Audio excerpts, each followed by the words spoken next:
Oui, bonjour, ici Isabelle Tremblay, professeure de comptabilité au Collège de la Cité.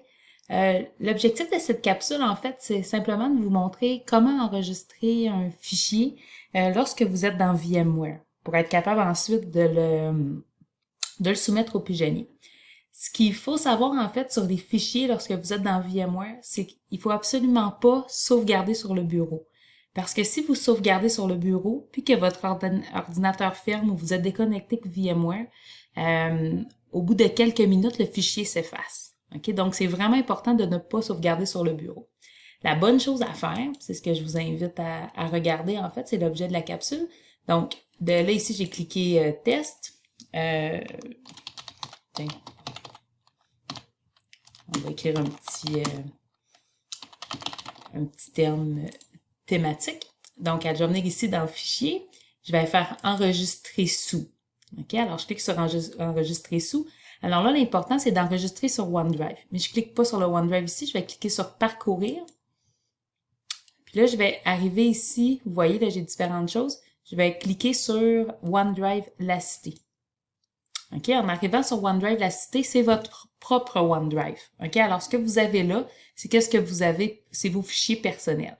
Alors, je vous encourage à faire, la bonne pratique, c'est d'avoir un dossier par cours. OK? Alors, en cliquant sur Nouveau dossier, si ce n'est pas déjà fait, vous allez pouvoir venir créer votre fichier pour ICF. Alors là, c'est 24557. Là, dans votre cas à vous, vous écririez P2020.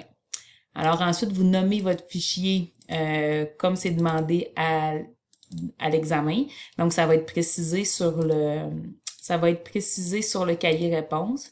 Alors, dépendant qu'est-ce qui va être précisé. Alors là, ici, je vais mettre moi mes initiales. OK, qu'est-ce qui est à valider en fait avec les directives que vous avez reçues de votre professeur. Alors là, je vais dans mon fichier, puis je vais faire enregistrer. OK, alors quand je veux m'assurer que mon fichier est bien enregistré, je vois ici que le nom que je lui ai donné apparaît en haut. OK? Alors, ces fichiers-là, maintenant, sont accessibles directement du OneDrive. Puis, qu'est-ce qui est intéressant aussi, c'est que quand vous allez dans vos applications ECT, OK, vous allez pouvoir y accéder directement. Alors, il y a deux endroits à lesquels vous allez pouvoir retrouver votre fichier. Si vous allez dans Explorateur de fichiers dans VMware, alors là, vous voyez ici dans Explorateur, vous avez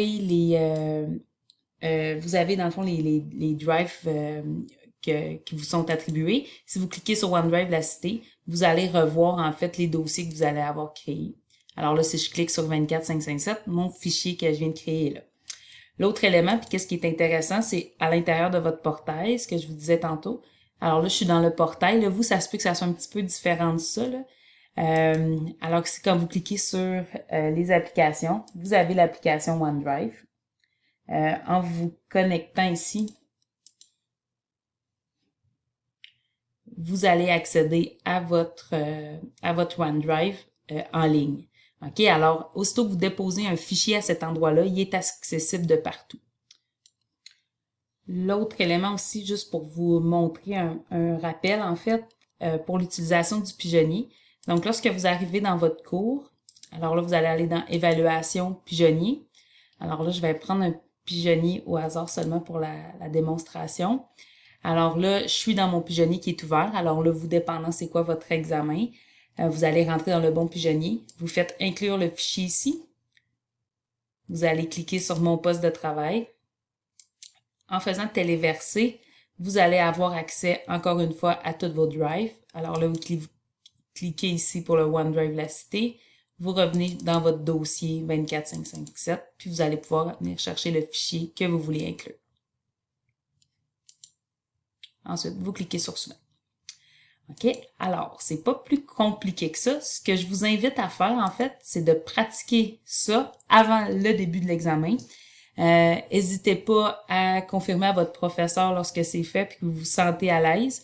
Puis si il y a quoi que ce soit, en fait, communiquez avec votre professeur pour qu'il puisse regarder avec vous à quel endroit ça fonctionne pas. OK? Alors, c'est vraiment important que vous fassiez une pratique avant l'évaluation parce qu'avec le facteur stress, ça se peut que ces fonctions-là, même si vous apparaissent simples, vous apparaissent soudainement un peu plus compliquées qu'ils le sont.